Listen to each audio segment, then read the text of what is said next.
Emergency room is in Opioid epidemic is getting worse. 4 out of 5 heroin users start with prescription pills. Opioid epidemic, a public health emergency.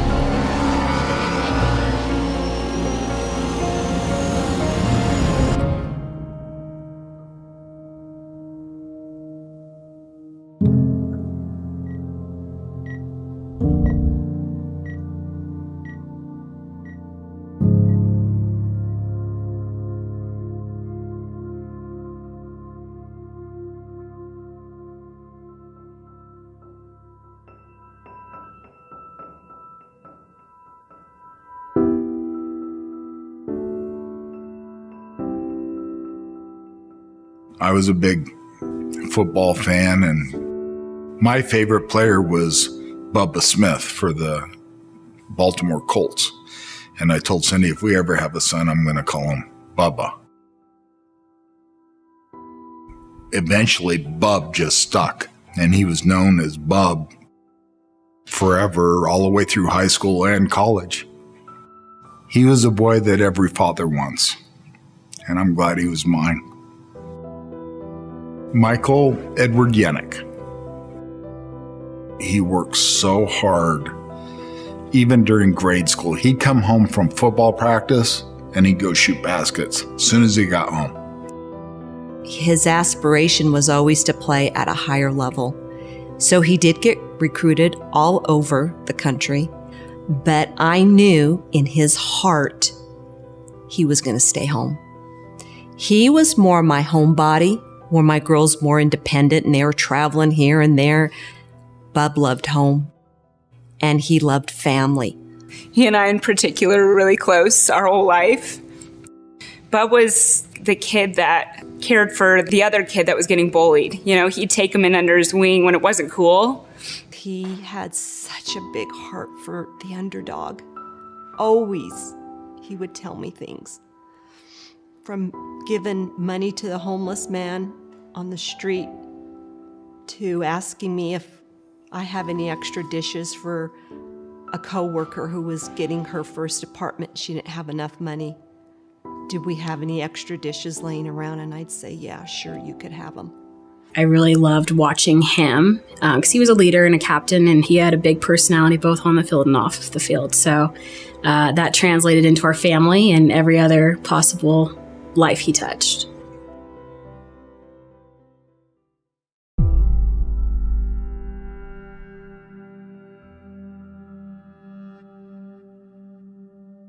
He was a sophomore up at the university, and he hurt his knee and had to have it surgically repaired.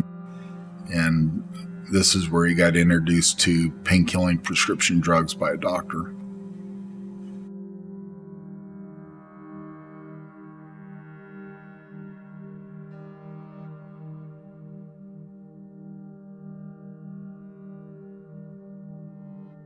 He would come over for dinners, and sometimes, you know, he'd be really profusely sweating, and I'd ask him if he was okay. Somewhere unbeknownst to us, he developed a substance use disorder. And him and I were extremely close, very, very, very close. He used to tell me everything, but he didn't so much tell me a lot about that. We had no idea how addictive they were. It manifested itself to a point where he came in and asked for us to help him. We sat in this living room when he was detoxing, and he was suffering. And he went through it over and over and over again. It's the most powerful substance in the world. There is nothing more addicting.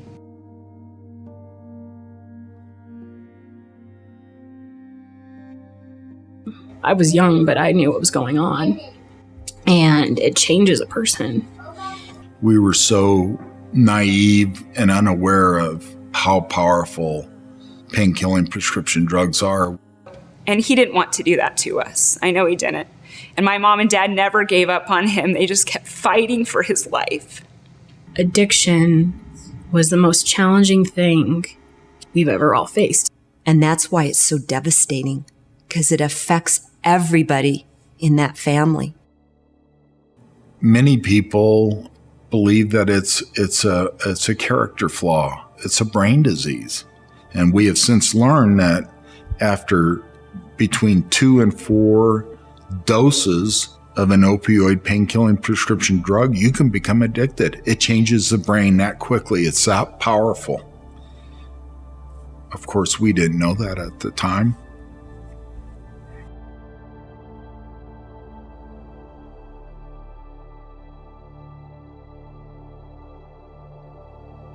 My wife and I were getting ready to go out of town, and I was packing up, and he asked me if he could help. But the last words I heard him say was, "Dad, can I go get you and Mom bagels?"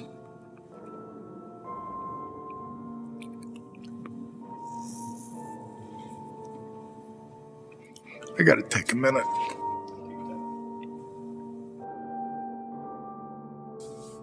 I miss everything about it. We just did everything together for our whole lives. Yeah, imagine losing your best friend. I used to tease him and tell him I would never get a tattoo because I would always get tired of it. It'd have to have meaning to me. Forever, Bub. My life's changed forever. Bub's death is really, it's inspiring us to keep fighting the fight, to not give up, to never give up. And we're going to support those who are addicted because they're worth it. Let's make a difference. Let's not waste this moment. Let's take the energy and try to do something positive. We didn't know where we were going to go with it, but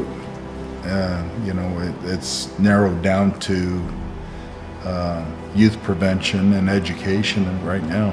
We've given this program, and the name of the program is This Is Not About Drugs. We teach them about drugs, but we also teach them how to make positive choices in their life and how to deal with stress. One of our bigger goals is to get mandated into schools the youth prevention program, so these young kids from 6th grade to 12th grade know about the dangers of misusing prescription pain pills. So they understand before they get their first injury or if something happens to them, what it's about. It's just, if we can save one life, and I think we've already made a positive impact. Once you've given kids and youth the tools, they're smart. Yeah. We underestimate our youth all the time, but they really do want the education. And that's why I know this is gonna stop, but it needs to continue in the way that it is now, and it needs to be embraced by schools. And if you're a principal or you're a teacher and you think your school doesn't have a problem, that's probably the most dangerous attitude right now, rather than, hey, let's embrace the education in a founded, statistically proven method, science-based program. And if you can allow that into your school, you are giving your kids a future.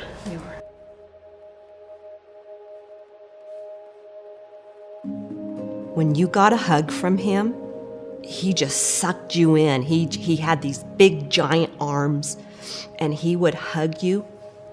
Nothing else mattered.